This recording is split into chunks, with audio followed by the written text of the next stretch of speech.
जैसे ही मैंने राक्षसों की बड़ी लहर को देखा, मैंने अपने पैरों में ताकत भर ली।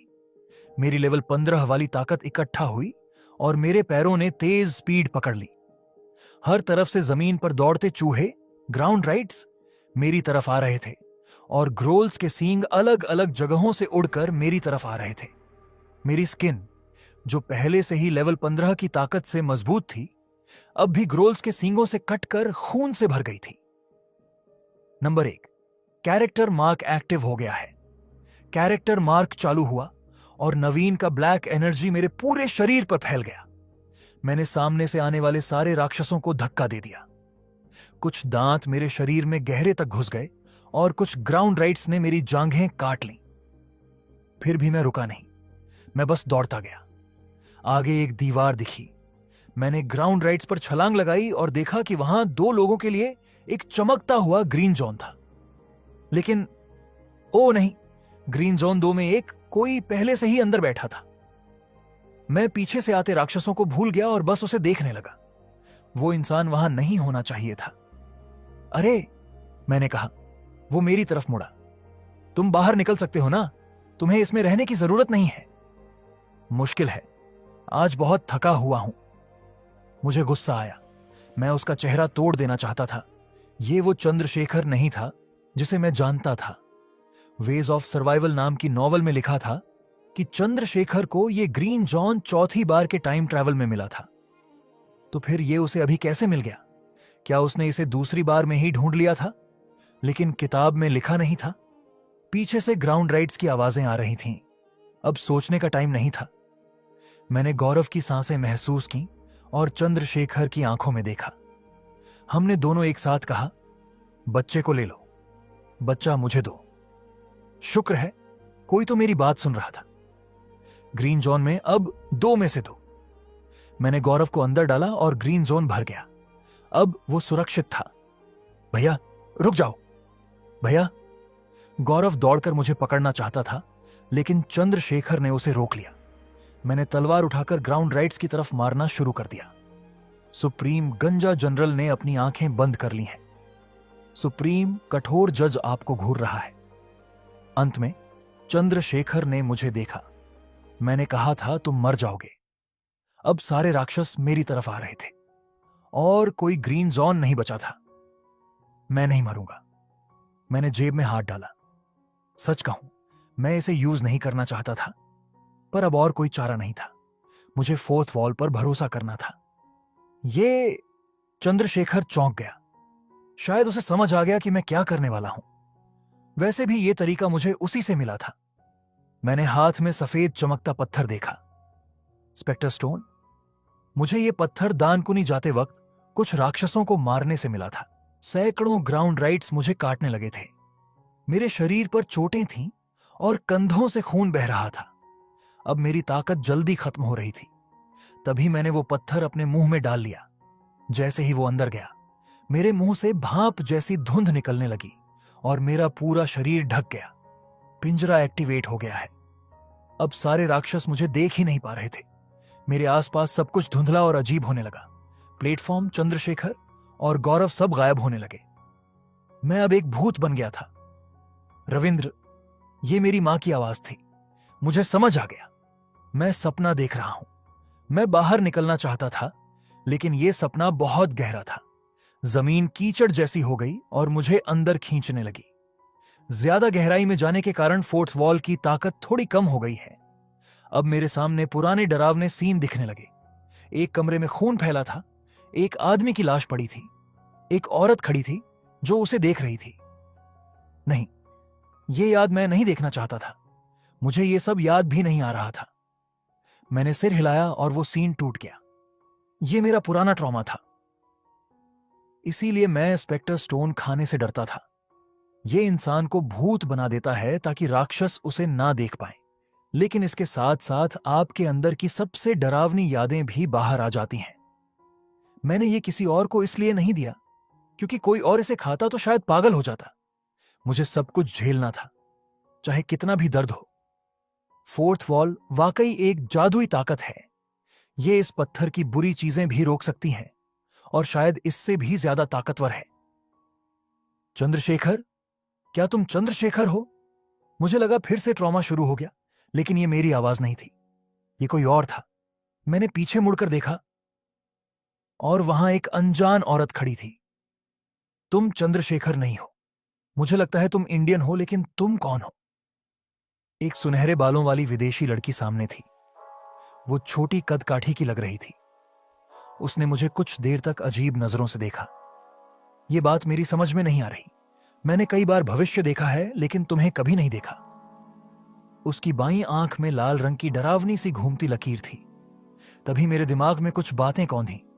मैं इस लड़की को जानता था। नहीं, इसे न जानना नामुमकिन था। आपका खास कौशल कैरेक्टर लिस्ट सक्रिय हो गया है। किरदार एरियल ग्रुप मानसिक सुरक्षा लेवल 6 का इस्तेमाल कर रही है। कैरेक्टर लिस्ट ने मानसिक सुरक्षा को नजरअंदाज कर दिया है। जानकारी ज्यादा होने के कारण कैरेक्टर लिस्ट अब डिटेल्ड लिस्ट में बदल गई है। कैरेक्टर इंफॉर्मेशन: नाम एरियल ग्रुप, गुण भविष्य बताने वाली, दुनिया को बचाने वाली, खास शक्तियां भविष्य देखना, अतीत देखना, गहरी समझ, दूर की बातें देख सकना, जादू में महारत, दिमाग की सुरक्षा, झूठ पकड़ना, राक्षस जैसी आंखें और बहुत कुछ। यह वही महिला थी जो लोगों के मन में घुस सकती थी, जो भविष्य को बदलना चाहती थी। वेज ऑफ सर्वाइवल नाम की कहानी में ऐसी सोच रखने वाली एक ही महिला थी। एरियल ग्रुप, तुम्हें मेरा नाम कैसे पता? उसने चौंक कर कहा। मैंने शांत होकर कहा, मैं भी एक फॉर्चून ट्रेलर हूं। एना ने झूठ पकड़ने की शक्ति चालू कर दी है। तय हो गया है कि तुम झूठ बोल रहे हो।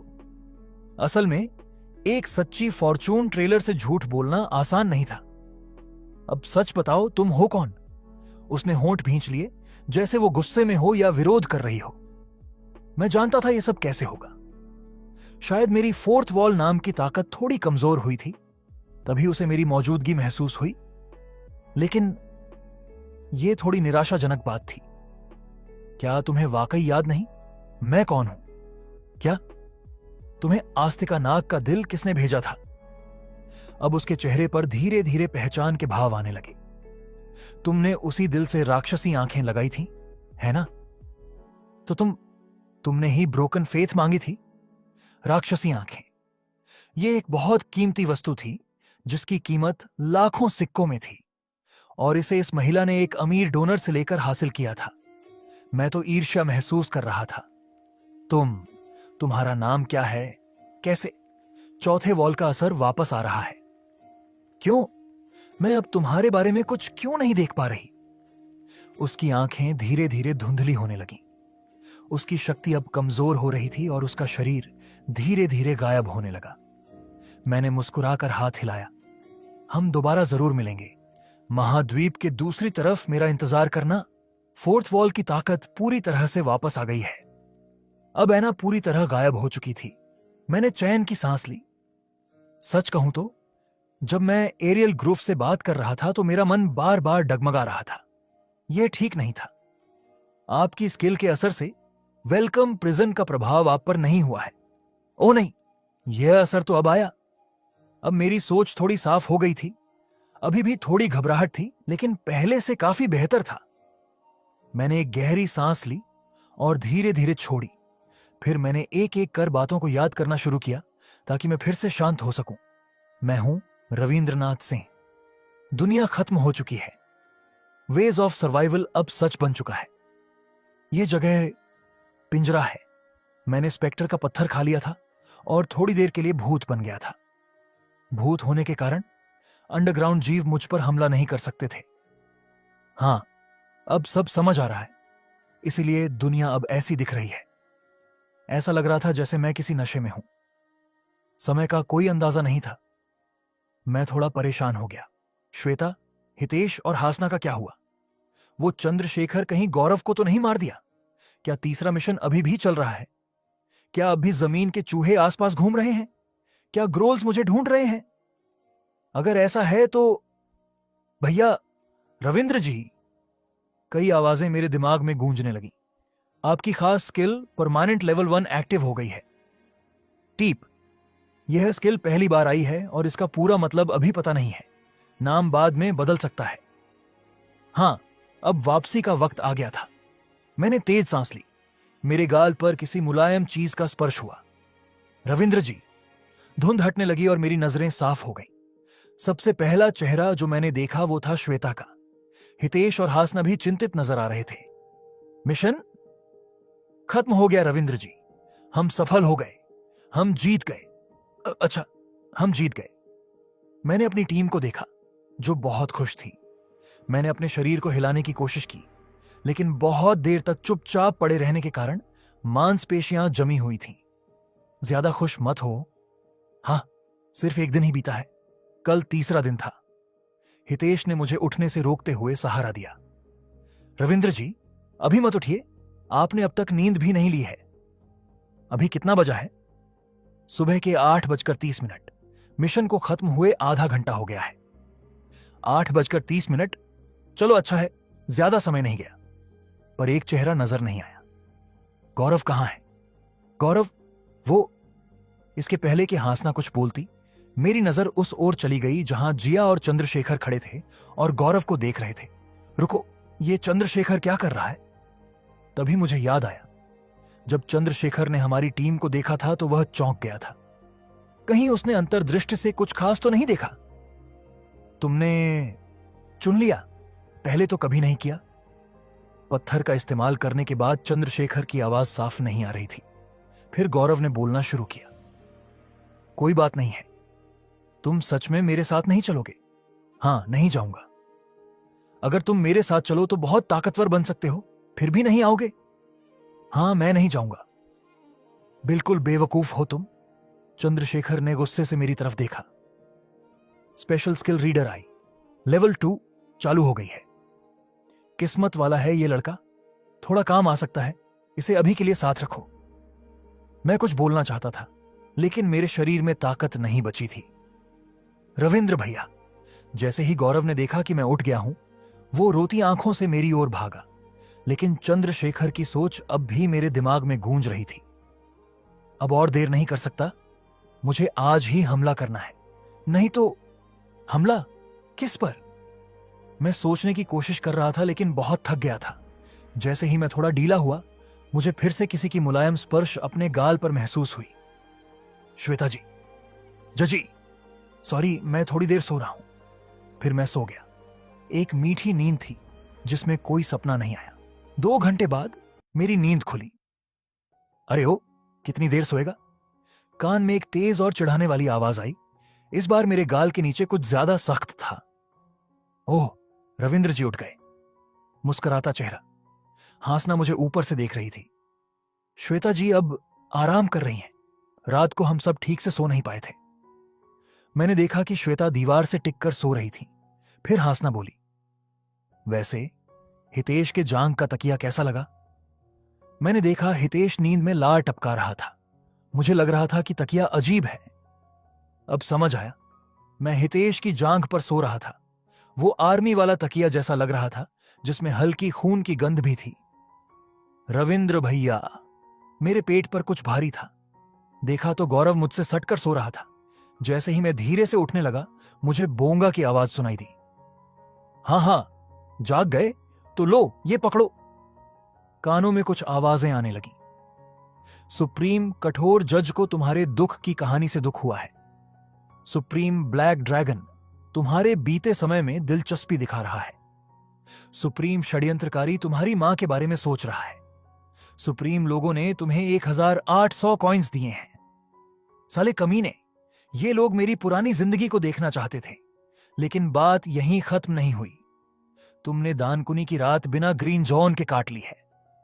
तुमने दानकुनी स्टेशन पर कभी न खत्म होने वाली सुबह वाली उपलब्धि हासिल कर ली है।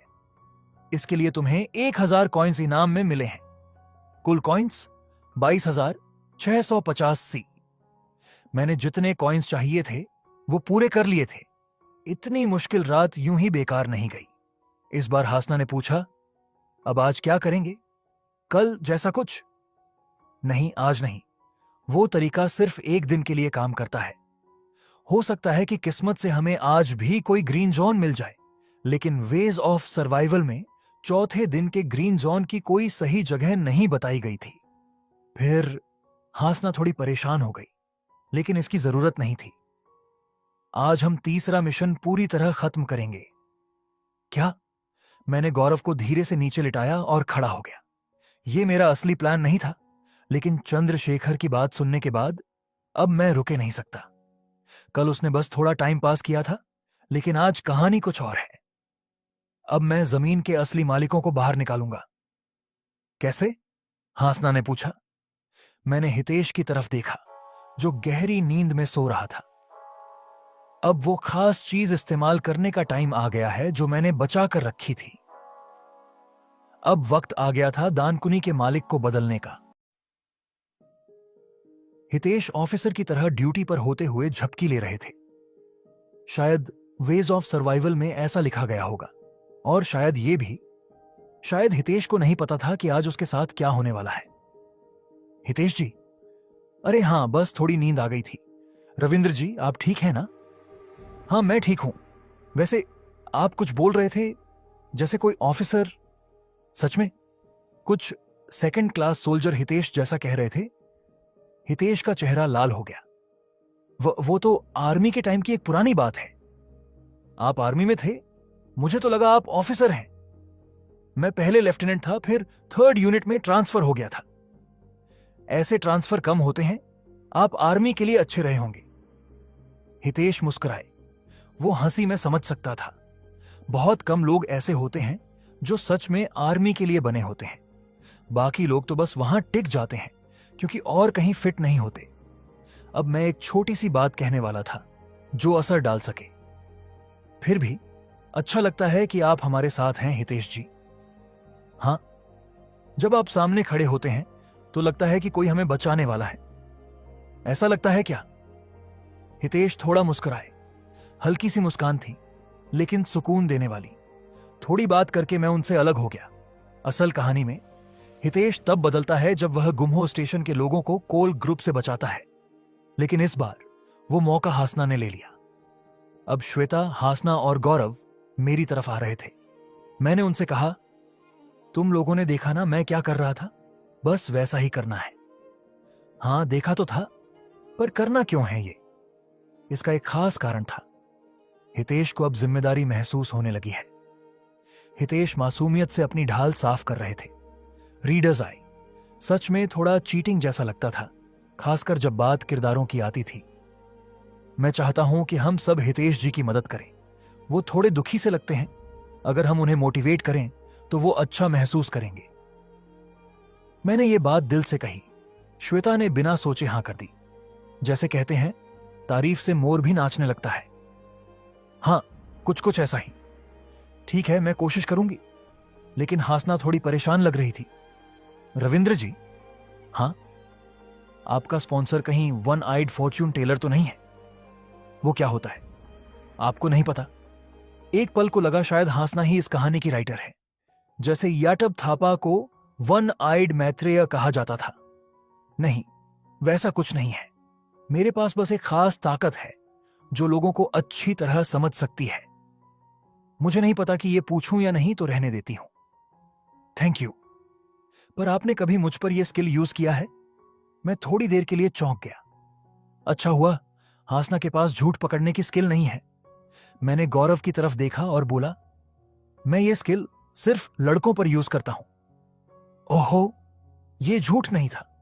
मैंने अब तक हासना के मन में झांका नहीं था। तो सबको वही करना है? पहले हासना जी, फिर श्वेता और फिर गौरव। एक एक करके हितेश जी से बात करो। मतलब ऐसा बोलना, ओ माय गॉड, मैं तो हितेश जी पर बहुत भरोसा करती हूं। कुछ ऐसा, इतना ज्यादा भी मत बोलना। उफ, अब तो मैं मर ही जाऊंगी। पर करना जरूरी था, क्योंकि हितेश का एट्रीब्यूट बदलना इस प्लान के लिए जरूरी था। अगर पहले पता होता कि चंद्रशेखर ऐसा करेगा तो मैं प्लान जल्दी करता। लेकिन अब भी कोशिश करें तो आज ही रिजल्ट आ सकता है। और सच में सब ठीक चल रहा था। हितेश जी बहुत भरोसेमंद हैं, एक मजबूत पेड़ जैसे। हां हां, थैंक यू हासना जी। हितेश राजपूत को गर्व महसूस हो रहा है। मैंने कुछ पूछा नहीं था। हितेश थोड़ा उदास हो गया है। ऐसे अच्छे लोग बहुत कम होते हैं जैसे आप। नहीं नहीं, ऐसा कुछ नहीं। फिर भी शुक्रिया श्वेता जी। हितेश अब सही और गलत पर सोचने लगा है। हितेश भैया के मसल्स बहुत जबरदस्त हैं। सबका बहुत धन्यवाद। हितेश का आत्मविश्वास बढ़ गया है। अच्छा हुआ कि हितेश थोड़ा सीधा साधा इंसान है। छोटी तारीफें भी उस पर असर कर रही थीं। जब ऐसे ही कई बार बातें हुई तो सिस्टम मैसेज बदल गया। हितेश अपने एट्रीब्यूट को बदलने का सही मौका ढूंढ रहा है। बिल्कुल सही चल रहा है। थोड़ी चिंता से श्वेता ने पूछा, मुझे लगता है कि हितेश जी पर थोड़ा ज्यादा प्रेशर आ गया है। श्वेता सच में बहुत अच्छी इंसान थी। इस हालत में भी दूसरों की फीलिंग्स की फिक्र कर रही थी। मेरे पास वो बात नहीं थी। हां, हो सकता है, लेकिन कुछ लोग ऐसे होते हैं जो जिम्मेदारियां उठाकर और मजबूत बनते हैं। चिंता मत करो। और गौरव, जो काम मैंने कहा था वो किया? हां भैया, गौरव ने श्वेता के पास से जवाब दिया। उसके सिर पर दो छोटे से कॉकरोच जैसे कीड़े बैठे थे, जैसे एंटेना हो। वो दीदी भी एक फ्लोर पर हैं। Thank you. हितेश अपना काम कर लेगा। अब मेरा अगला कदम था दूसरों की ताकत छीनना। मैं अकेला ऊपर सीढ़ियों से चढ़ने लगा। लैंडलॉर्ड ग्रुप के लोग मुझे देखकर बातें करने लगे। अरे देखो कौन आया है, हमारा गैर कानूनी किराएदार। तू ऊपर तक पहुंच गया। कल रात तू सच में बिना कमरे के जिंदा बच गया। क्या चंद्रशेखर ने मदद की? मैंने उनकी बातों का जवाब नहीं दिया और आगे बढ़ता रहा। वो सोच रहे थे कि मैं डर गया हूं, इसलिए और बातें करते गए। चंद्रशेखर के साथ रहना मुश्किल नहीं है, हमारे साथ आ जा। प्रीतम जी ने कहा है कि तुझे अपनी टीम में ले लेंगे। मैंने उनकी बातों पर ध्यान नहीं दिया। मैं हर फ्लोर पर बची ग्रीन जोन गिन रहा था। 1, 2, 3। इस योजना के लिए एक भी जोन छूटनी नहीं चाहिए थी। लेकिन एक शर्त है, तुझे दोनों लड़कियों को भी साथ लाना होगा। अब सिर्फ 11 ग्रीन जोन बची थीं। कल की घटना के बाद बहुत कम बची थीं, लेकिन यह प्लान के लिए काफी हो सकती थी। तू मेरी बात को इग्नोर कर रहा है क्या? नहीं, सुन रहा हूं। आगे बोलो, मैं सोच रहा हूं। वो मेरी बात पर हंसे, जैसे उन्हें मजाक लग रहा हो। पर यह हंसी ज्यादा देर नहीं टिकने वाली थी। मैं एस्केलेटर से ऊपर जा रहा था, तभी अचानक किसी ने मेरी गर्दन पर तलवार रख दी। मुझे इसका जरा भी अंदाजा नहीं हुआ। यह चालाकी से हमला करने वाली एक खास स्किल थी, घोस्ट वॉक। मैं निराश हुई। अंकल, जिया, एक बहादुर लड़की जो बहुत अच्छा लड़ती है, उसे ऐसे ही वॉरफेयर के ड्यूक ने नहीं चुना था। तुम्हें पता है, अगर तुमने उन लोगों से सौदा किया तो उन लड़कियों का क्या होगा? हां, मुझे पता है। सच में? फिर कल तो तुम्हें मर जाना चाहिए था। मैंने कंधे उचका दिए। तलवार हटाओ, बात करते हैं। बात? तुम मुझे ढूंढते हुए यहां आए हो? हां। जिया ने तलवार नीचे कर दी। मैं उसके पीछे चल पड़ा। वो भी एक फ्लोर से टिकट गेट तक गई। हम थोड़ी देर चलते रहे। क्या बात करनी है? पर तुम यहां क्यों रुकी हो? मास्टर ने कहा है कि इस जगह की रक्षा करनी है। रक्षा करनी है, इसलिए मैं तुम्हें आगे नहीं जाने दे सकती। उसने टिकट गेट को छूकर अपनी उंगली गर्दन पर फिराई, जैसे कह रही हो, आगे जाना मतलब मौत। मैंने आगे देखा, जहां से बाहर निकलने वाले रास्ते थे, लेकिन सब रास्ते जमीन पर नहीं जाते। मुझे बहुत अजीब सा डर लगा। क्या चंद्रशेखर उस रास्ते से जाने वाला है? अगर वो इस जगह को बचा रहा है तो जरूर कोई बड़ा काम कर रहा है। मिशन अभी चल रहा है और शायद वो दानकुनी के छुपे हुए इनाम को जीतने की कोशिश कर रहा है। यह प्लान बहुत अच्छा लग रहा था। अगर मेन कैरेक्टर और ताकतवर बन जाए तो कोई दिक्कत नहीं, लेकिन समस्या यह थी, यह मिशन इतना खतरनाक था कि चंद्रशेखर तीसरी बार टाइम ट्रैवल करने पर भी इसे खत्म नहीं कर सका था। अब मुझे जल्दी काम खत्म करना होगा। मुझे तुम्हारी मदद चाहिए। मेरी मदद? आज मैं प्रीतम थापा की टीम को हराऊंगा। वो सच में? जिया ने मेरी तरफ ऐसे देखा जैसे समझना चाह रही हो कि मैं सच बोल रहा हूं या नहीं। तुम्हारी समझ जिया श्रीवास्तव के बारे में और गहरी हो गई है। तुम अभी इतने ताकतवर नहीं हो, तुम उन्हें हरा नहीं पाओगे। अगर तुम मेरी मदद करो तब भी नहीं। उसका चेहरा अचानक गुस्से में आ गया, जैसे उसकी इज्जत को ठेस लगी हो। यह नॉर्मल था।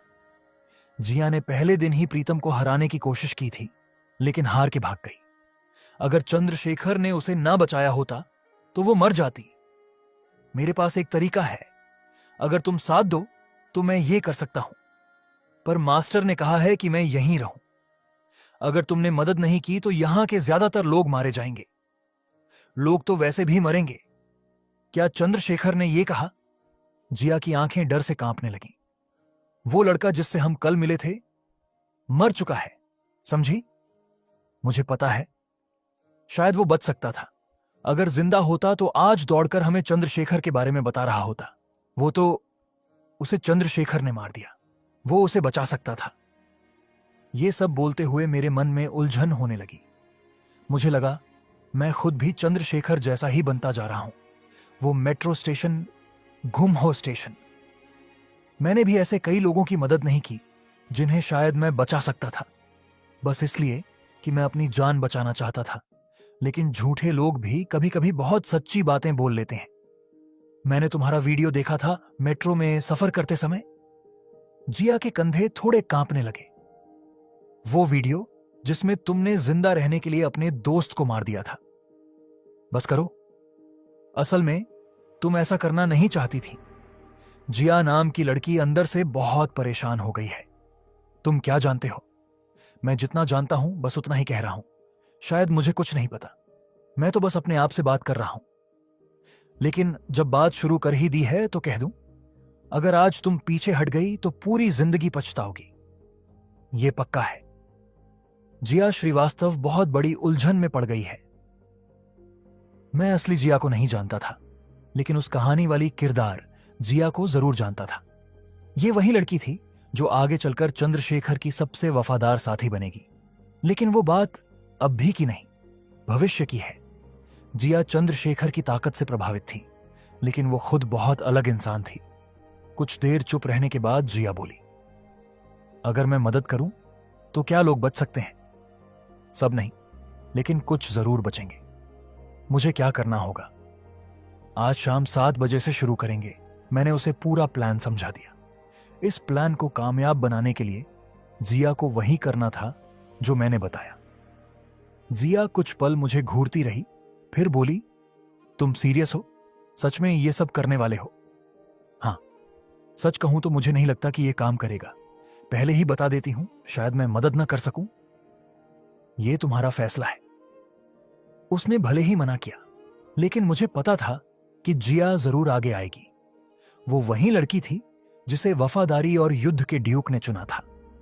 षड्यंत्रकारी सुप्रीम को तुम्हारा ये आत्मविश्वास पसंद आया। तुम्हें 100 कॉइन मिले हैं। जिया का स्पॉन्सर भी तुमसे खुश हुआ है। तुम्हें 100 और कॉइन मिले हैं। अब सारी तैयारी पूरी हो चुकी थी। आखिरकार वो वक्त आ ही गया जो तय किया गया था। मैं अपनी टीम के साथ लाइन 3 के प्लेटफॉर्म पर पहुंचा। सभी लोग अपने हथियार चेक कर रहे थे। हितेश ने अपना काम अच्छे से किया था।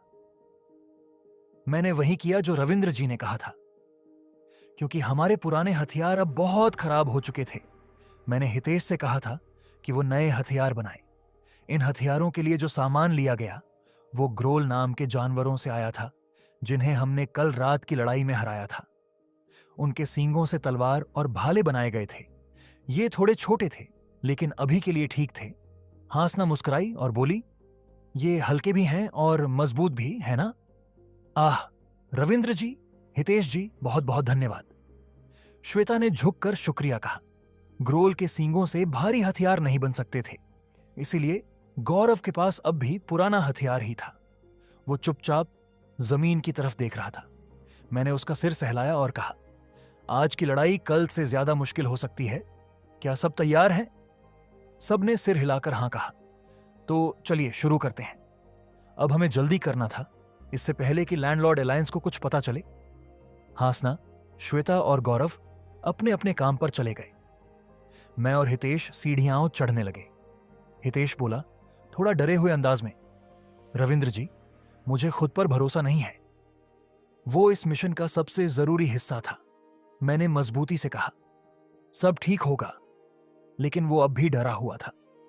मुझे लगता है लोग मुझ पर बहुत भरोसा कर रहे हैं, पर मुझे नहीं लगता मैं ये ठीक से कर पाऊंगा।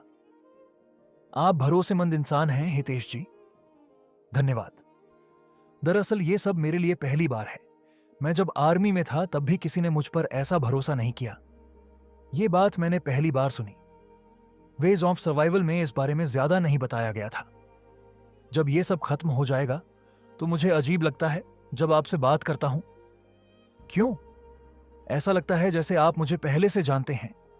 समझ नहीं आता ये कैसा एहसास है। मैं समझता हूं। Thank you. मैं भी आपकी कहानी जानना चाहता हूं। मेरी कहानी? हां, मैंने आप जैसा इंसान पहले कभी नहीं देखा। जानना चाहता हूं आप पहले क्या करते थे। मुझे थोड़ा अजीब लगा। एक ऐसा किरदार जिसे मैं बस एक कहानी में जानता था, अब मुझसे मेरी असली जिंदगी के बारे में पूछ रहा था। मेरी कहानी इतनी खास नहीं है, फिर भी मैं उसे सुनना चाहता हूं। तभी मेरे मन में एक सवाल आया, अगर यह कहानी हकीकत ना बनी होती तो क्या हितेश और मैं एक ही दुनिया में होते? मुझे नहीं पता, लेकिन एक बात साफ थी, हितेश अब बस एक किरदार नहीं बल्कि एक असली इंसान बन गया था। ओह, चंद्रशेखर का दोस्त आया है। क्या बातचीत करने आया है? कुछ अधेड़ उम्र के आदमी सामने आए। दानकुनी का लैंडलॉर्ड ग्रुप। हम पर वो लड़कियां कहां हैं? उनमें से एक आदमी एक लड़की को बालों से पकड़कर खींच रहा था। वो वही लड़की थी जो कल ग्रीन जोन में थी। उस आदमी ने मुझे देखकर हंसते हुए कहा, तुम्हें इससे क्या मतलब? यह तुम्हारा मामला नहीं है। बचाओ मुझे प्लीज। वो लड़की मुझे उम्मीद भरी नजरों से देख रही थी। मेरे मन में अच्छाई से जुड़ी शक्तियां कुछ कहने लगी, लेकिन मैं रुका रहा क्योंकि अब कोई और था जो बोलने वाला था। उसे छोड़ दो, हितेश ने कहा। तू कौन है बे? हितेश ने मेरी तरफ देखा जैसे इजाजत मांग रहा हो। मैंने सिर हिलाकर हां कहा। हितेश अब खुद से न्याय करना चाहता है। हितेश बदलाव के रास्ते पर है। दुश्मनों ने अपने हथियार निकाल लिए। मैंने घड़ी देखी, यही सही समय था। मैंने अपनी ताकत और सहन शक्ति बढ़ाने के लिए कॉइन्स इस्तेमाल किए। 1200 कॉइन्स स्टैमिना में लगाए। लेवल 15 से 18 तक बढ़ा। 1200 कॉइन्स ताकत में लगाए। लेवल 15 से 18 तक बढ़ा। 18 तक बढ़ा। कम खर्च में ज्यादा फायदा। अब भी मेरे पास 20,450 कॉइन्स बचे थे। बाकी कॉइन्स मुझे किसी और जरूरत के लिए बचाने थे। तभी सबवे स्टेशन में छोटे छोटे धमाके होने लगे। हर जगह अफरा तफरी मच गई। यही था हमारा शुरू करने का इशारा। हितेश जी।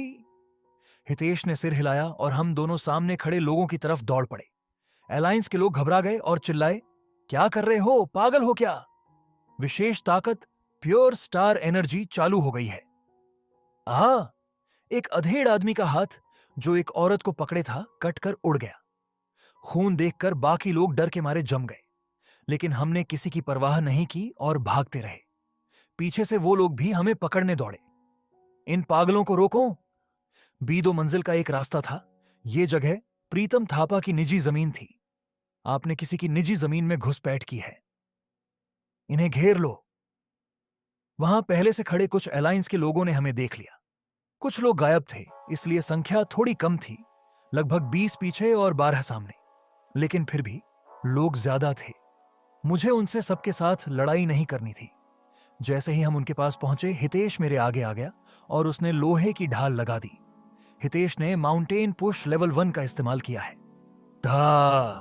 हितेश ने अपनी ताकत से सबको एक के बाद एक गिरा दिया। प्रीतम थापा ने आर्म्ड जोन लेवल 4 चालू कर दिया है। चारों तरफ से छोटी छोटी मशीन गन जैसी बंदूकें निकलने लगी। उन पर लाल रंग की जादुई गोलियां भर चुकी थीं। 5 टॉरेट्स थे और अब इनकी ताकत और बढ़ चुकी थी। रविंद्र जी। मैंने हितेश को पीछे छोड़ा और उसकी ढाल पकड़ ली। जैसे ही ढाल हाथ में आई, एक जोरदार झटका लगा, जैसे किसी तोप से मारा गया हो। धड़म। गोलियों का असर बहुत तेज था। मेरा हाथ दर्द करने लगा। जादू की ताकत बहुत ज्यादा थी, लेवल 19। लेकिन मुझे रुकना नहीं था। अनब्रोकन फेथ की वजह से ताकत बढ़कर लेवल 20 हो गई है। एक मजबूत सुरक्षा ने तुम्हें बचाया। तब यह है हमारा जिद्दी किराएदार। दूसरी तरफ से प्रीतम थापा की भारी आवाज आई। हम टॉरेट्स की जादुई गोलियों में फंस गए थे और पीछा करने वाले लोग भी आ रहे थे। ढाल अब कमजोर हो रही थी। अब ज्यादा देर तक नहीं टिकेगी। प्रीतम थापा ने मजे से कहा, लगता है जुर्माना देने नहीं आए हो। क्या बात है? अब मैं किराएदार नहीं रहूंगा। अरे मेरी जमीन पर नजर है क्या? देखते हैं। पर उससे पहले प्रीतम थापा की जमीन का असर, घुसने वालों की ताकत कम हो रही है। यहीं से असली खतरा शुरू हुआ। आर्म्ड जोन की खासियत यह थी कि उसकी जमीन में घुसते ही आपकी ताकत कम हो जाती थी। टॉरेट से लाल रंग की जादुई ताकत इकट्ठा हो रही थी। प्रीतम थापा ज्यादा ताकतवर जादुई गोलियां तैयार कर रहा है। जब तक प्राइवेट जमीन और आर्म्ड जोन एक साथ चल रहे हों, तब तक बहुत ही कम लोग हैं जो उससे लड़ सकें। अब मर जाओ। जैसे ही गोलियां चलने वाली थीं, हमें दूर से लोगों की चीखें सुनाई दी। घायल हुए रिलायंस के लोग हमारी ओर दौड़ते आ रहे थे। प्रीतम जी, जमीन। ऐसा लग रहा था जैसे उन्हें किसी तेज चीज से चोट लगी हो। जिया ने हमला कर दिया था। अब सही वक्त था। मैंने हितेश की तरफ देखा। हितेश जी, अब। हितेश की आंखें थोड़ी डर के मारे कांप रही थीं। तोड़ दो इसे। हितेश ने अपने हाथ ऊपर उठाए। वह थोड़ा घबराया हुआ था, लेकिन उसके अंदर पीछे हटने का कोई इरादा नहीं था। किरदार हितेश राजपूत ने एक नई ताकत हासिल कर ली है। एक तेज रोशनी फैली और हितेश के चारों ओर सिल्वर रंग की चमक दिखने लगी। यह देखकर मैं थोड़ा भावुक हो गया। सर्वाइवल में यह सीन मुझे बहुत पसंद था। यही कारण था कि स्टील स्वॉर्ड हितेश को सबसे मजबूत सहायक किरदारों में माना जाता है। नई ताकत मिलने के बाद एक खास शक्ति खुल गई है। जब बात एक ही वार में दुश्मन को गिराने की आती थी, तो हितेश सबसे आगे माना जाता था। हितेश ने अपनी नई शक्ति माउंटेन स्मैश लेवल 1 का इस्तेमाल किया है। हितेश की मुट्ठी के पास सफेद चमकती ताकत जमा होने लगी और उसके हाथ इतने बड़े हो गए जैसे इंसानों के लिए वो संभव ही ना हो। हितेश ने अपनी मुट्ठियां जमीन पर पूरी ताकत से मारी। धड़ाम, एक जोरदार धमाका हुआ और जमीन के टुकड़े हवा में उड़ने लगे। सभी लोग चिल्ला उठे, ये क्या हो गया? जमीन में दरारें फैलने लगीं और मशीन गन जैसी टर्रेट्स गलत दिशा में घूम गईं। गोलियां इधर उधर चलने लगीं। चारों तरफ धुआं और धमाके होने लगे। फिर कुछ पल बाद जमीन कांपने लगी और B2 फ्लोर की सतह गिरने लगी। ग्रीन जोन खत्म हो गया है। प्रीतम थापा की निजी जमीन तबाह हो गई है। मैं जमीन को गिरते हुए देख रहा था और प्रीतम थापा की ओर देखकर मुस्कुरा दिया। चलो फिर, अब उन्हीं दिनों में लौट चलते हैं जब हमारे पास कोई जमीन नहीं थी। मैं प्रीतम को नहीं मार सकता था क्योंकि वह आगे के मिशनों में हमारे लिए जरूरी था, लेकिन मुझे यह भी चाहिए था कि वह अपनी जमीन छोड़ दे। यह एक मुश्किल फैसला था, इसलिए मैंने इस स्थिति को एक दूसरे नजरिया से देखा। जैसे कि अगर वह प्राइवेट जमीन पर है तो उस जमीन को ही खत्म कर देना चाहिए। ओह, वो बाहर आ गया है, यह साला कुत्ता। लेकिन इस प्लान को कामयाब करने के लिए बहुत ज्यादा ताकत की जरूरत थी। ऐसी ताकत जो एक ही बार में पूरी जमीन को तबाह कर दे। इसी वजह से मैंने हितेश को जल्दी से ताकतवर बना दिया। जो लोग तीसरी अंडरग्राउंड फ्लोर पर गिरे थे, वो दर्द से चिल्ला रहे थे। हमारा प्लान काम कर गया था। ग्रीन जोन अब खत्म हो चुके थे और जिन लोगों की अपनी अपनी जगहें थीं, उन्होंने वो खो दी थीं। प्रीतम का चेहरा धूल से भरा हुआ था और वह हमारी तरफ देख रहा था। वह कुछ बोलने ही वाला था कि तभी बोंगा की आवाज आई। अब क्या कर रहे हो? अरे वाह, शांत हो जा। पागल हो गए हो क्या? दानकुनी के लोग तो तुम्हारी वजह से परेशान हो गए हैं। मेरे सिर में कई सुप्रीम्स की आवाजें गूंज रही थीं। गोल्डन हेडबैंड वाला कैदी को तुम्हारा पागलपन पसंद आया। गंजा जनरल को तुम्हारा बगावत भा गया। ब्लैक ड्रैगन को यह तबाही और अफरा तफरी बहुत पसंद आई। तुम्हें 300 कॉइन्स मिले हैं। तू हरामी है, मार डालो इन्हें। दुश्मनों ने चिल्लाना शुरू किया। मैं और हितेश जल्दी से स्टेशन के प्लेटफॉर्म की ओर भागे। कैरेक्टर लिस्ट चालू हो गई है। नाम हितेश राजपूत। गुण इंसान जिसने फिर से न्याय पाया। ताकतें mountain smash level 1, mountain push level 2, चाकू चलाने की स्किल लेवल 2, छिपने की स्किल लेवल 2, सहन शक्ति लेवल 1, न्याय की भावना लेवल 2, हथियार की ट्रेनिंग लेवल 3। हितेश की ताकत बढ़ चुकी थी। हालांकि यह तो बस शुरुआत थी, लेकिन अब उसके पास माउंटेन स्मैश जैसी जबरदस्त ताकत थी जो हमारी पूरी टीम को और मजबूत बना सकती थी। हितेश जी, आप इसे कितनी बार और इस्तेमाल कर सकते हैं? शायद 1 या 2 बार और। हितेश थका हुआ था और उसकी सांसें तेज चल रही थीं। यह स्वाभाविक था। ग्रेट माउंटेन स्मैश बहुत ताकत और एनर्जी खा जाता है। ऐसे फिजिकल अटैक बहुत कम होते हैं जो इससे ज्यादा शक्तिशाली हों। हमारी तरफ बहुत सारे लोग भागते रहे थे। मैंने आगे दौड़ रही श्वेता से पूछा, कोई जगह बची थी? दोनों जगहें टूट गई। मुझे नहीं लगा था कि ये कमरे इस तरह टूट जाएंगे। हमने मिलकर जमीन पर जोर से मारा और वो टूट गया। हासना ने भी हां में हां मिलाई। श्वेता, हासना और गौरव, तीनों ने छोटे छोटे ग्रीन जोन को भी खत्म कर दिया था। ज्यादातर ग्रीन जोन इतने छोटे थे कि उनमें 3 से ज्यादा लोग रह नहीं सकते थे। बस प्रीतम का ग्रीन जोन थोड़ा बड़ा था। कुछ जोन थोड़े उलझे हुए थे, लेकिन उन्हें कोई और संभाल रहा था। अरे सुन रहे हो ना, अब क्या करने वाले हो तुम? उधर बोंगा अब भी अपने संचार सिस्टम से चिल्ला रहा था। तू क्यों चिंता कर रहा है? तू भूल गया क्या, दानकुनी में सिर्फ मेरा चैनल नहीं है। तुझे पता है ना, अगर ये किया तो आगे क्या होगा? मुझे पता था। शायद जो सुप्रीम्स प्रीतम के साथ जुड़े हुए थे अब तक गुस्से से पागल हो चुके होंगे। प्रीतम किस चैनल में है? बिगरू के चैनल में। Channel number BIR 3642। बिगरू वही है ना जो तब आया था जब तुम थोड़ी देर के लिए कहीं गए थे? हाँ, वही घटिया इंसान। उसके चैनल की सेटिंग कैसी है? वो मनोरंजन ढूंढने वाले ग्रुप का मेन चैनल है। सिहुहाता लोग सिर्फ मजे के लिए सब कुछ करते थे, इसलिए उनके चैनल की वीडियो में बहुत ज्यादा पागलपन और खतरनाक होती थी। अच्छा है, इसका मतलब है कि उस चैनल पर लोगों का रिएक्शन बहुत जबरदस्त होगा। सबने तो मजे से वो वीडियो देख ली होगी। मैं सीढ़ियां उतरकर लाइन 4 की तरफ गया और वहां मुझे एक जानी पहचानी शक्ल दिखी। मैं तलवार घूम रही थी। तुमने सबको हरा दिया? हां, आसान था। जिया का काम था उन ग्रीन जोन को खत्म करना जहां 5 से 8 लोग छिपे होते थे। यह काम हासना के लिए अकेले करना मुश्किल था। आखिरकार जिया चंद्रशेखर की शिष्या थी और एक वीर योद्धा की अवतार थी। अब दानकुनी में कोई भी ग्रीन जोन नहीं बचा था। अब क्या, वो लोग पागलों की तरह दौड़ते हुए आएंगे? ओह, आ भी गए। जिया ने मेरी पीठ की तरफ देखा और उसका चेहरा बिगड़ गया। मैं इस बार तेरी मदद नहीं करने वाली। मुझे जरूरत नहीं है। हासना ने जिया को जाते देखा और नाराज हो गई। ये लड़की इतनी घमंडी क्यों है? अब याद आया, हासना को जिया के बारे में कुछ नहीं पता था, लेकिन मुझे बताने का टाइम नहीं था। हा हा हा, अब तो तेरा काम तमाम है। बोंगा की बात के साथ ही एक मैसेज सुनाई दिया। इनाम वाला मिशन शुरू हो गया है। बाउंटी मिशन, किसी को मारने का काम। कैटेगरी साइड मिशन, मुश्किल लेवल C। काम चैनल BIR 3742 के लोग एक इंसान को मरवाना चाहते हैं। उस इंसान का नाम है रविंद्रनाथ सिंह, जो दानकुनी स्टेशन पर है। समय सीमा 10 मिनट। इनाम 2000 कॉइन। अगर मिशन फेल हुआ तो कोई नुकसान नहीं। मुझे पहले से पता था कि ऐसा कुछ होने वाला है। अब तो मजा आएगा। अब आसपास के सारे लोग लाइन 3 के प्लेटफॉर्म पर मुझे पकड़ने के लिए आने वाले हैं। हासना ने मुझसे पूछा, मतलब अगर मैं अभी रविंद्र जी को मार दूं तो मुझे 2000 कॉइन मिलेंगे? क्यों? क्या सच में मुझे मारने का सोच रही हो? शायद, लेकिन अगर तुम मुझे 2 लाख कॉइन दे दो तो मैं कुछ नहीं कहूंगी।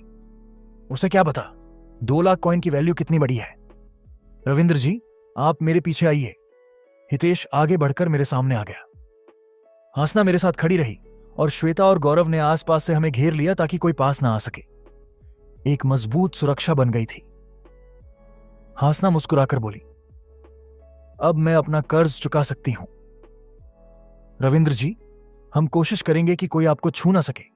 हमारे चारों तरफ बहुत से लोग गुस्से में दिख रहे थे। जमीन के मालिक और किराएदार सब इनाम के लालच में अंधे हो गए थे। मैंने गौरव को हथियार पकड़े देखा और फिर मुंह खोला। घबराओ मत। मैंने हल्के से गौरव के कंधे पर हाथ रखा और रेलवे ट्रैक की तरफ बढ़ गया। हमें इनसे लड़ने की जरूरत नहीं है। ऐसी स्थिति मैंने पहले पढ़ी थी।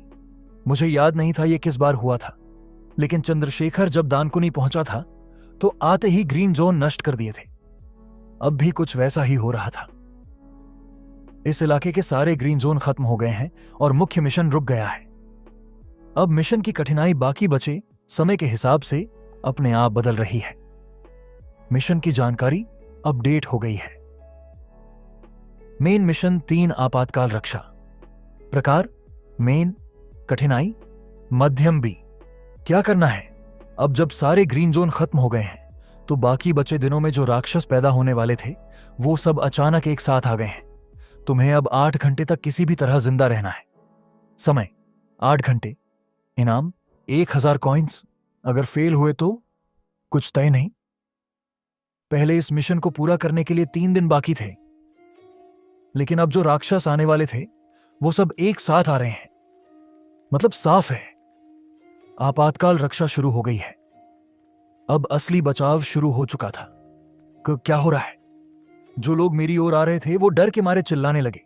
स्क्रीन डोर के पीछे से राक्षसों की आवाजें आ रही थीं। वो ऐसे बढ़ रहे थे जैसे कोई गुस्साई भीड़ दौड़ रही हो। ये क्या पागलपन है? लाइन 3 का पूरा प्लेटफॉर्म उथल पुथल हो गया। लोग चारों तरफ से आ रहे राक्षसों को देखकर डर गए थे। अब कोई बाउंटी मिशन के बारे में सोच भी नहीं रहा था। कुछ ग्रॉल्स भागते हुए आए और कुछ लोगों को काटने लगे। बाकी लोग डर के मारे चिल्ला रहे थे। अब यही मौका था। मैंने अपनी टीम से जोर से कहा, ट्रांसफर रूट की ओर भागो। मैं अपने साथियों के साथ जल्दी से सीढ़ियां चढ़ने लगा, लेकिन ऊपर पहुंचते ही कुछ लोग रास्ता रोककर खड़े थे। क्या कर रहे हो? हटो रास्ते से। गिरना है क्या नीचे? मैंने कुछ लोगों को धक्का दिया और अपनी तलवार निकाल ली। जब लोगों ने सफेद चमकदार तलवार देखी तो वो डरकर पीछे हट गए। तुम अभी तक हालात नहीं समझ पाए हो? क्या मतलब? अगर तुम ऊपर भी आ गए तभी बच नहीं पाओगे। लोगों के चेहरे डर और उदासी से भरे हुए थे। अब कोई कमरा नहीं बचा था। दानकुनी में अब कोई सुरक्षित जगह नहीं थी जहां लोग रुक सकें और मॉन्स्टर्स से बच सकें। अब हम क्या करें? जो करना है वो बस एक ही चीज है, लड़ाई। पागल हो क्या? ये सब तो तुम्हारी वजह से हुआ है। अगर तुमने हमारे कमरे ना तोड़े होते। मैंने अपनी स्किल ब्लेड ऑफ फेथ का इस्तेमाल किया और सीढ़ियों पर हमला कर दिया। सीढ़ियों का बीच का हिस्सा टूटकर गिर गया और साथ में कुछ लोग भी गिर गए। यह तरीका थोड़ा क्रूर था, लेकिन जरूरी था। पागल हो गया है क्या? जल्दी दूसरी सीढ़ी ढूंढो। लेकिन मुझे नहीं लगता कि कोई दूसरी सीढ़ी बची थी। हितेश पहले ही दौड़ चुका था। जिस रास्ते से हम ऊपर आए थे मैंने उसे भी तोड़ दिया था। अब सिर्फ एक ही रास्ता बचा था। तभी दूसरी तरफ से लड़ाई की आवाजें और चीख पुकार आने लगीं। बचाओ! लाइन 3 वाले प्लेटफॉर्म पर फंसे लोग चिल्ला रहे थे। जिया मेरे पास आई और बोली, अंकल, आपने ऐसा थोड़ी कहा था। अगर आपने कुछ नहीं किया तो सब मारे जाएंगे। मुझे पता है। मैंने नीचे देखा, हर जगह अफरा तफरी मची थी। अगर मैंने कुछ नहीं किया तो सब या तो मॉन्स्टर्स के हाथों मर जाएंगे या एक दूसरे को कुचलकर ऊपर आने की कोशिश में। मैं ऐसा नहीं चाहता था। एक्सक्लूसिव स्किल कैरेक्टर मार्क अब एक्टिवेट हो सकता है। 3 लोगों को कैरेक्टर मार्क किया गया है। नवीन पुष्कर, समझ 35, हितेश राजपूत, समझ 65, चंदन कुमार, समझ 20। मैंने तीसरे बुकमार्क को एक्टिवेट किया। सिर्फ 5 मिनट के लिए स्किल चलेगी क्योंकि लेवल कम है। कम समझ होने के कारण सिर्फ थोड़ी सी स्किल ही एक्टिव होगी। भड़काना। लेवल 2। अचानक मुझे लगा मेरी जुबान खुद ब खुद बोल रही है, जैसे उसमें कोई और ताकत आ गई हो। यही फील चंदन को होती होगी। मैंने नीचे देखा, एक अधेड़ उम्र का आदमी भीड़ में खड़ा था। प्रीतम, कब तक बस देखते रहोगे? प्रीतम ने गुस्से में मुझे घूरा। अगर तुम कुछ नहीं करोगे तो सब मारे जाएंगे, लेकिन अगर तुम हिम्मत दिखाओगे तो बाकी लोग भी चल पड़ेंगे। भड़काऊ स्किल का असर डर से भरे लोगों पर होने लगा। प्रीतम जी, हमारी मदद करो। अब प्रीतम सोच में पड़ गया। मुझे अच्छा लग रहा था। यह वही फीलिंग थी जो चंदन ने गुमहो स्टेशन पर महसूस की थी। तीसरा मिशन इतना मुश्किल नहीं है जितना लगता है। अगर सब लोग अपने कमरे छोड़कर एक साथ मिलकर लड़ें तो मॉन्स्टर्स से निपटा जा सकता है। मेरी बात पूरी सच नहीं थी, लेकिन आधी सच तो थी। अगर दानकुनी के लोग पहले से एकजुट होते तो बहुत लोगों की जान बच सकती थी। असली खतरा था ग्रीन जोन।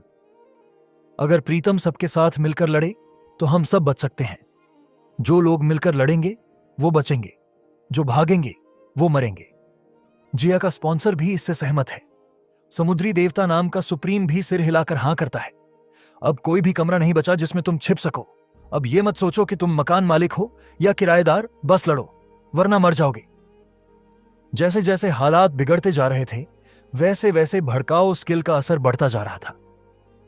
साला, प्रीतम जी, हमारी मदद करो। अब लोग प्रीतम के पास इकट्ठा होने लगे। अगर वो अब भी अकेले भाग जाता तो उसकी पूरी लैंडलॉर्ड अलायंस टूट जाती। आखिरकार उसने फैसला ले लिया। सब लोग यहां आओ। नीचे के लोग अब प्रीतम के पास जमा हो गए। मुझे नया आर्म जोन में मंड जोन बनाना है, थोड़ा समय दो।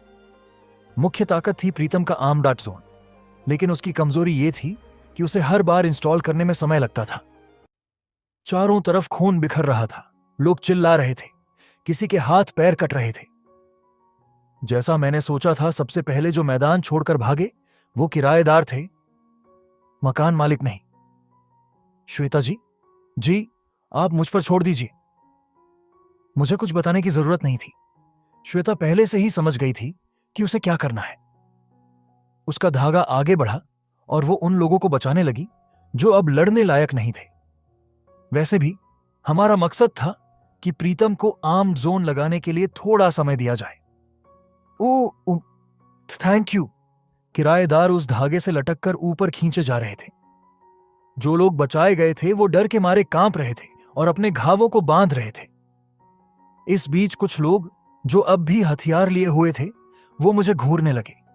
मैंने मुस्कुराकर कहा, क्या तुम लोग इनाम पाने आए हो? इनामी मिशन का समय अब खत्म हो गया है। रविंद्रनाथ सिंह पर रखा गया इनाम रद्द कर दिया गया है। माफ करना, अब बहुत देर हो गई है। मैं माफी चाहता हूं। किराएदार शर्मिंदा होकर अपने हथियार नीचे रखने लगे। तभी नीचे से प्रीतम की जोरदार आवाज आई, सामने से हटो। प्रीतम ने आर्म जोन लेवल 3 का इस्तेमाल किया है। प्रीतम ने आर्म जोन लेवल 4 भी एक्टिव किया है। एक भारी सी मशीन की आवाज आई और जमीन से 5 गन मशीनें बाहर निकल आईं। लाल रंग की जादुई गोलियां बननी शुरू हुईं और फिर गोलियों की बारिश शुरू हो गई। दत दत, बूम बूम। जमीन पर घूम रहे चूहे जैसी चीजें गोलियों से मारे गए और बड़े ग्रोल्स रुक गए। लोग चिल्लाने लगे, वाह प्रीतम जी कमाल हैं। ये हुई ना बात। ये था असली प्रीतम। अगर मिशन डिफेंस वाला हो तो उससे अच्छा कोई नहीं।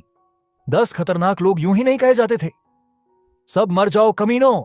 गुस्से में प्रीतम गोलियां बरसाए जा रहा था। हितेश ने कहा, बहुत तगड़ा पावर है, लेकिन इससे तो बहुत मैजिक पावर खर्च हो रही है। ठीक रहेगा, यह पावर बहुत काम की है, थोड़ी देर तक सब ठीक रहेगा। हमें भी कुछ करना चाहिए क्या? नहीं, प्रीतम अकेले काफी है। अगर हम नीचे गए तो उसका ध्यान भटक जाएगा। प्रीतम को सपोर्ट करने वाला उसका डिफेंस मास्टर स्पॉन्सर इस मिशन के लिए एकदम सही था। जब तक वो साथ है, प्रीतम को कुछ नहीं होगा। मैं जमीन पर बैठ गया और पैर फैला दिए। अब थोड़ी देर मजे करेंगे। क्या अब आराम का टाइम है? हितेश भी मेरे पास बैठ गया। बाकी पार्टी वाले भी धीरे धीरे रिलैक्स करने लगे। हासना बोली, थैंक यू, मुझे नींद नहीं आई थी। क्या अब सो सकती हूं? हाँ हाँ बिल्कुल। 10 मिनट बाद हासना जमीन पर लेटी खर्राटे ले रही थी। मैंने तो हाँ कहा था, पर समझ नहीं आया कि वो इतनी जल्दी कैसे सो गई। हमें इतनी छूट मिल रही है, क्या ये ठीक है? श्वेता थोड़ा घबरा गई। सच में अब तक ऐसा कोई मिशन नहीं था। हमने बस बचे रहने की कोशिश की थी। समझो कि हम सही रास्ते पर हैं, तो जो लोग नीचे हैं वो गलत रास्ते पर थे। नीचे का हंगामा अब शांत हो गया था, वो भी प्रीतम की वजह से। काश उसने अपनी जिंदगी थोड़ा सही तरीके से बिताई होती। साले कमीने। मॉन्स्टर्स की भीड़ के बीच में प्रीतम की गालियां गूंज रही थीं। लड़ाई शुरू हुए 1 घंटा हो चुका था और प्रीतम अब भी लगातार लड़ रहा था। राक्षसों की संख्या ज्यादा थी और अभी भी ज्यादा कम नहीं हुई थी, लेकिन बात यह थी कि प्रीतम सच में बहुत ताकतवर था। उसे 10 सबसे खतरनाक लोगों में सबसे ज्यादा मजबूत रक्षा वाला कहा जाता था। तुम घटिया लोग। प्रीतम का आर्म जोन लेवल बढ़ गया है। प्रीतम की प्राइवेट लैंड का लेवल भी बढ़ गया है। प्रीतम को प्रोटेक्टिव वॉल नाम की एक नई स्किल मिल गई है। प्रीतम का लेवल बहुत तेजी से बढ़ रहा था क्योंकि उसका स्पॉन्सर उसे ताकतवर बनाने की पूरी कोशिश कर रहा था। अगर वो इस लड़ाई में बच गया तो उसकी ताकत बहुत ज्यादा हो जाएगी। बस उसे जिंदा रहना था। हुआ। मिशन के हिसाब से प्रीतम को और 7 घंटे तक ऐसे ही लड़ते रहना था। काश मेरे पास पॉपकॉर्न होता, देखने में और मजा आता, लेकिन क्या करें, नहीं था। जिया, जो मेरे साथ खड़ी थी, नीचे की मंजिल को देखकर हंस रही थी। कुछ देर पहले उसी ने मुझसे कहा था कि हमें लोगों को बचाना चाहिए, अब उसका रवैया बदल गया था। चंद्रशेखर की शिष्या अब चीजों को और मजेदार नजर से देख रही थी। मैंने पूछा, वैसे चंद्रशेखर अभी तक आया क्यों नहीं? जिया बोली, मुझे क्या पता, मास्टर तो हमेशा बिजी रहते हैं। हां, हो सकता है वो सच में बिजी हो। जो लोग अकेले रहना चाहते हैं वही सबसे ज्यादा बिजी होते हैं। मैंने नीचे मरते हुए प्रीतम की तरफ देखा और फिर पूछा, चंद्रशेखर ने हिडन मिशन में कब एंट्री की थी? जिया बोली, आज सुबह करीब 9 बजे। फिर वो रुक गई और मुझे घूरने लगी। रुको, तुम्हें कैसे पता कि मास्टर मिशन में गया है? मैंने उसकी बात अनसुनी की और टाइम का हिसाब लगाया। अब रात के 8 बज चुके थे, यानी चंद्रशेखर को अंदर गए 11 घंटे से ज्यादा हो चुके थे और वो अभी तक बाहर नहीं आया था। मुझे अब कुछ करना पड़ेगा। चंद्रशेखर इस कहानी का हीरो था, अगर उसे कुछ हो गया तो बहुत दिक्कत हो जाएगी। मैंने सियुहता कम्युनिकेशन खोला और कहा, बोंगा। हवा में तैर रहा बोंगा मेरी तरफ घूम गया। क्या है, अचानक क्यों बुलाया? सियुहता बैग खोलो। नहीं, अभी बहुत लोग मेरे चैनल को देख रहे हैं।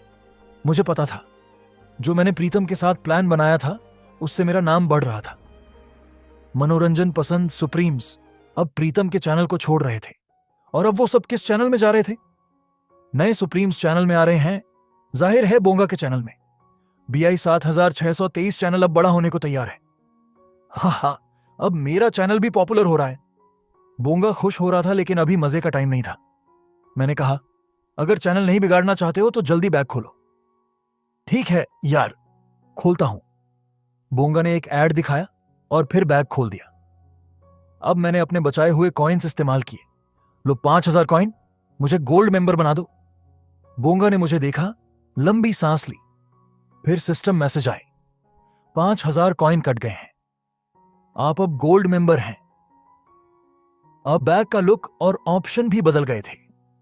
मैंने जो चाहिए वो शॉपिंग कार्ट में डाला। Behind the scenes contract 10,000 coin, intermediate magic power recovery potion गुणा 10 5000 कॉइन। ये चीजें काफी थीं। खर्च थोड़ा ज्यादा था, लेकिन चैनल अब बड़ा हो रहा था तो जल्दी रिकवरी हो जाएगी। बोंगा थोड़ी घबराहट में था। ये कॉन्ट्रैक्ट क्यों लिया? तुम्हें तो स्पॉन्सर नहीं लेना था। मैंने कहा, मैं अभी क्यों स्पॉन्सर बनाऊंगा, और अगर बनाऊं भी तो अपने पैसों से क्यों करूंगा? 15,000 कॉइन कटे, बैक स्टेज कॉन्ट्रैक्ट मिल गया, 10 मैजिक रिकवरी पोटियन भी मिल गए। श्वेता ने पूछा, ये चीजें कहां से आईं? मैंने जवाब दिया, ये कॉन्ट्रैक्ट है किसी को गुप्त तरीके से कंट्रोल करने के लिए। मैंने कॉन्ट्रैक्ट भरा, अपना नाम डाला और इंतजार करने लगा। प्रीतम का स्पॉन्सर अब दूसरों से मदद मांग रहा है। अब प्रीतम का स्पॉन्सर हार मानने लगा था। उसके पास ज्यादा कॉइन नहीं थे। हर सुप्रीम अमीर नहीं होता। गोल्डन हेडबैंड वाला कैदी नाम का सुप्रीम मजाक उड़ाते हुए हंसा। प्रीतम के चैनल में बाकी सुप्रीम्स ने उसकी मदद बंद कर दी थी और उसका शरीर मरने के करीब था। सब कुछ मेरी योजना के मुताबिक हो रहा था। बोंगा ने कुछ महसूस किया और बोला, रुको, क्या तुम वाकई ऐसा करने वाले हो? मैंने अधमरे पड़े प्रीतम से कहा, ए सुनो तुम। दर दर दर दर। प्रीतम ने गुस्से में गोलियां चलाईं और थकते हुए मेरी तरफ देखा।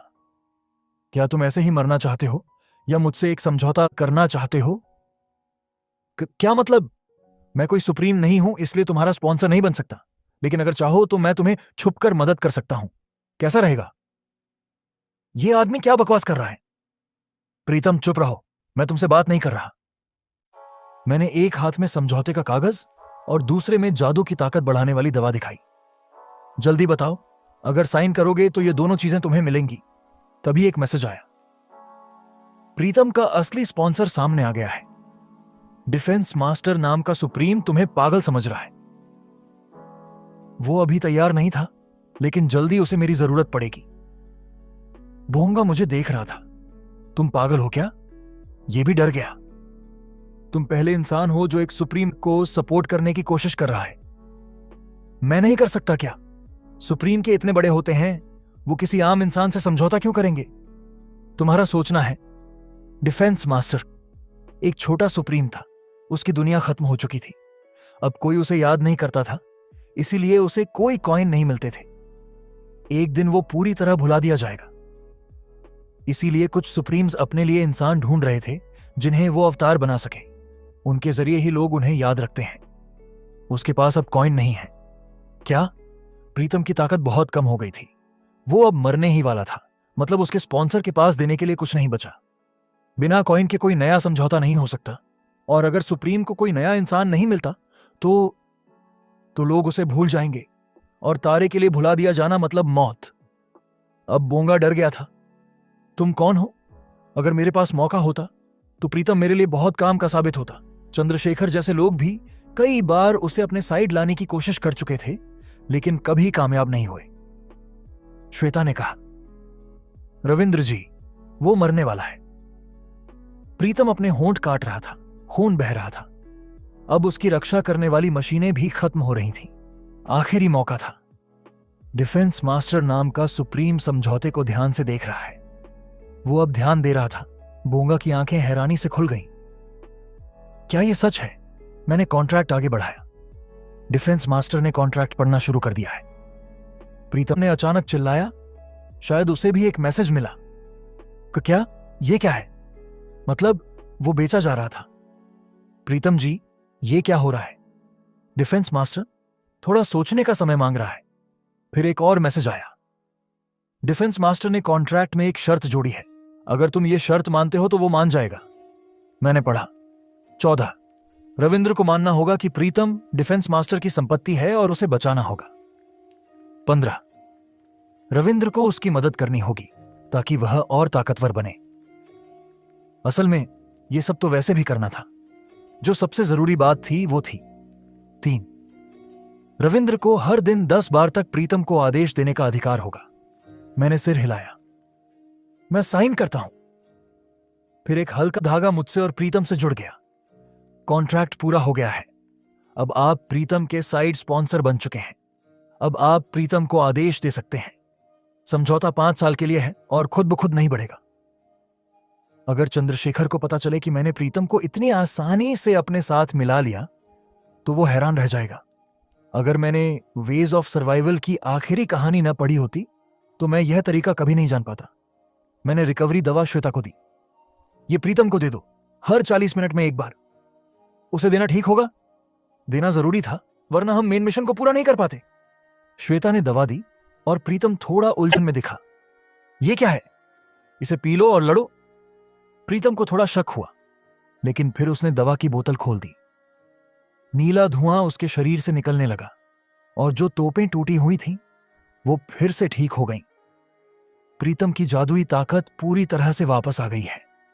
प्रीतम ने होठों से दवा पोंछी और मुझे देखकर बोला, मूर्ख हो क्या? क्या तुम सोचते हो कि मैं तुम्हें माफ कर दूंगा? यहां से निकला नहीं कि तुम्हारा काम खत्म। चुप रहो प्रीतम। कॉन्ट्रैक्ट के नियमों के तहत आदेश देने का अधिकार चालू हो गया है। ओ उफ उफ उफ उफ। बेचारा अब तक समझ नहीं पाया था कि उसके साथ क्या हो रहा है। अच्छे से लड़ो, मेरी टीम के लोगों को मत छूना। हुप उफ उफ। श्वेता हैरान रह गई जब उसने देखा कि प्रीतम मेरी बात मान रहा है। रविंद्र जी, वो आदमी आपकी बात क्यों सुन रहा है? मैंने उसे मालिक से किराएदार बना दिया है। कोई जादू किया क्या? अब प्रीतम को लेकर चिंता करने की कोई जरूरत नहीं। तभी आसमान से बहुत सारे सुप्रीम्स के मैसेज आने लगे। षड्यंत्रकारी सुप्रीम तुम्हारी योजना से खुश है। गोल्डन हेडबैंड वाला कैदी हक्का बक्का रह गया। ब्लैक ड्रैगन सुप्रीम नाराज है। मैंने चुपचाप कॉन्ट्रैक्ट किया था, लेकिन इन तारों को पता चल गया। प्रीतम का स्पॉन्सर अभी मिड लेवल सुप्रीम था, लेकिन फिर भी सुप्रीम ही था। एक इंसान ने एक सुप्रीम के साथ मिलकर काम शुरू कर दिया। इसका बाकी सुप्रीम्स पर बहुत असर पड़ा। कुछ नाराज हुए, लेकिन अब कई सुप्रीम्स तुम्हें देख रहे हैं। कई सुप्रीम्स तुम्हारे स्पॉन्सर बनना चाहते हैं। जिन्होंने मेरी कीमत पहचानी, उनकी संख्या ज्यादा थी।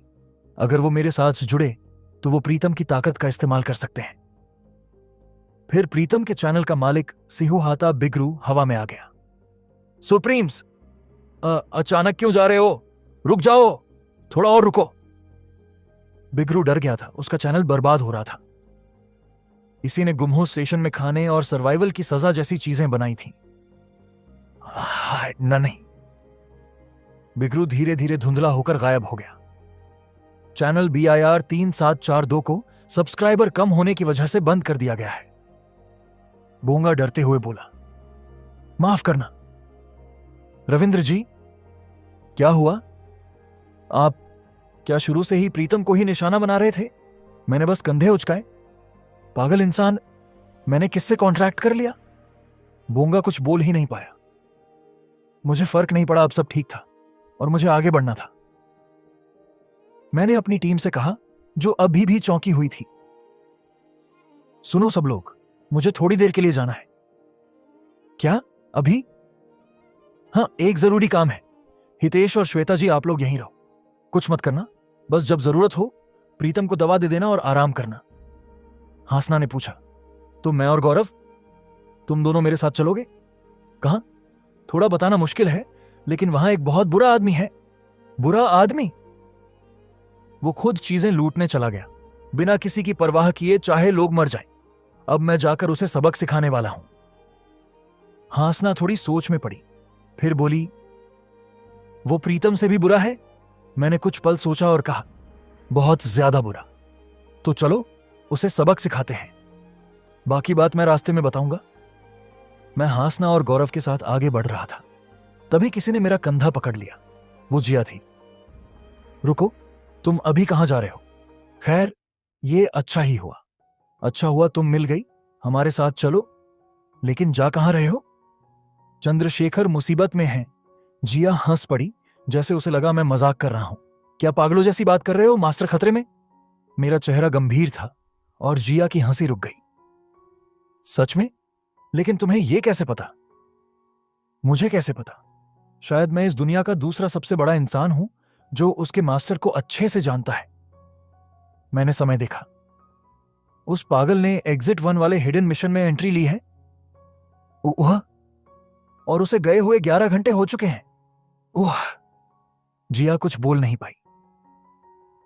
मुझे याद आया कि चंद्रशेखर ने दानकुनी का यह छुपा हुआ मिशन कुल 8 बार कोशिश की थी। 2 बार हार गया और 6 बार जीत गया। लेकिन जो 2 बार हारा, वो उसकी शुरू की कोशिशें थीं 8वीं और 11वीं बार। 8वीं बार में चंद्रशेखर की मौत हो गई थी इसी मिशन में, और इस बार जो चंद्रशेखर है वो तो सिर्फ तीसरी बार में है। अगर सब ऐसे ही चलता रहा तो आज चंद्रशेखर मर जाएगा। अगर मेरी सोच सही निकली तो हमारा टाइम ट्रैवलर इस वक्त सनफिश वाला रास्ता पकड़ चुका है। नोट, ये उस गेम सर्वाइव स्मॉल से जुड़ा है जहां एक मछली छोटी छोटी वजहों से भी मर जाती है। कहानी में आगे क्या होगा जानने के लिए सुनते रहिए रविंद्र इन अ डेथ गेम, सिर्फ XRTC यूट्यूब चैनल पर। स्टोरी अच्छा लगा हो तो लाइक कर दीजिए, चैनल को सब्सक्राइब कर लीजिए और अपने जितने भी दोस्त स्टोरी सुनते हैं उनके साथ वीडियो शेयर कर दीजिए। मिलते हैं नेक्स्ट एपिसोड में। बाय।